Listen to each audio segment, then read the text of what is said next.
আমাদের মাঝে ষড়যন্ত্র শুরু হয়ে গেছে। এই ষড়যন্ত্র আজকে আরো আগে থেকেই শুরু হয়েছে। ওই ফুট নামে একটি পত্রিকা একটু অনলাইনে ষড়যন্ত্রমূলকভাবে তার বিরুদ্ধে নিউজ করেছে। কক্সবাজারবাসী এবং জাতীয়তাবাদী পরিবারের সবাই তীব্র নিন্দা ও প্রতিবাদ জানাচ্ছি। আমরা আজকে সিনিয়ররা বসে কঠোর কর্মসূচি দিব, বাজারকে অচল করে দিব। তার বিরুদ্ধে ষড়যন্ত্রকারীর বিরুদ্ধে আমরা সবাই সোচ্চার।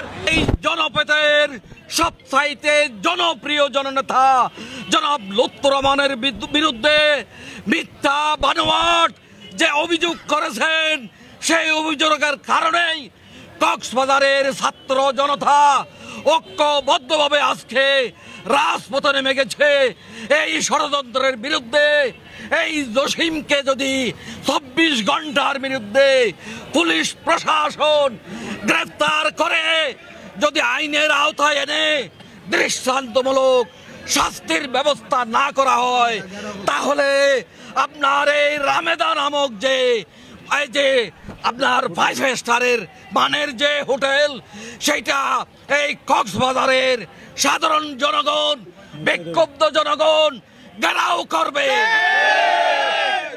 এই রামাদাকে কোন ধরনের এখানে ব্যবসা বাণিজ্য এই কক্সবাজার সদরের, এই কক্সবাজার পৌরসভার দেশপ্রেমিক এবং প্রতিবাদী জনতা কোনোভাবেই এই রামাদার যে ব্যবসা বাণিজ্য সচল রাখবে না।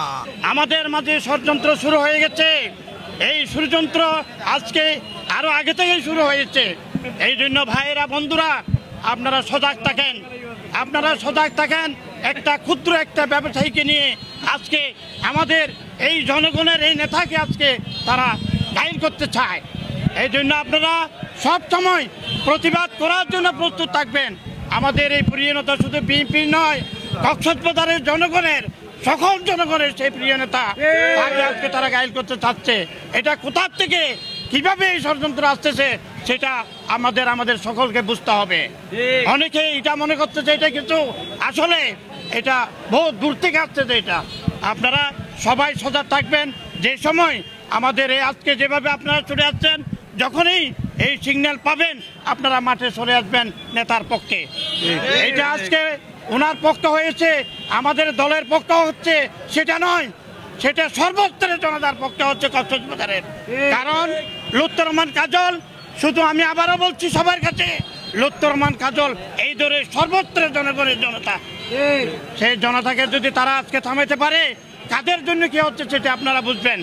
আমি আজকে এই সুন্দর সময়ে, এই সময়ের মধ্যে আপনারা একত্রিত হয়েছেন এবং এই মিথ্যা অভিযোগকে প্রমাণিত করার জন্য আপনারা প্রতিবাদ করে মাঠে নেমেছেন।